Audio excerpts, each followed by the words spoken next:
السلام علیکم دوستو، سیدنا عمر رضی اللہ عنہ اپنی زمانے خلافت میں ایک مرتبہ فوج کو لے کر مکہ مکرمہ کی پہاڑیوں پہ چل رہے تھے۔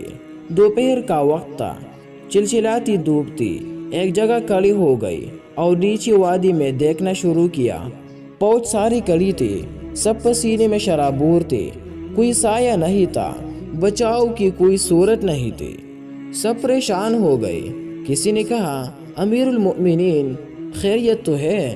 آپ یہاں کیوں کھڑے ہوئے؟ فرمایا، میں نیچے وادی کو دیکھ رہا ہوں، جہاں اسلام لانے سے پہلے میں اپنی اونٹوں کو چرانے آتا تھا اور لڑکپن میں مجھے اونٹ چرانے کا طریقہ نہیں آتا تھا۔ میری اونٹ خالی پیٹ گر جاتے تو میرا والد خطاب مجھے ڈانٹتا، کہتا تھا، اے عمر، تو کیا کامیاب زندگی گزارے گا؟ تجھے تو اونٹ چرانے بھی نہیں آتے ہیں۔ بس اس وقت کو یاد کر رہا ہوں جب عمر کو اونٹ چرانے بھی نہیں آتے تھے، اور آج اس وقت کو دیکھ رہا ہوں کہ جب اللہ رب العزت نے اسلام اور قرآن کے صدقے عمر کو امیر المؤمنین بنا دیا ہے۔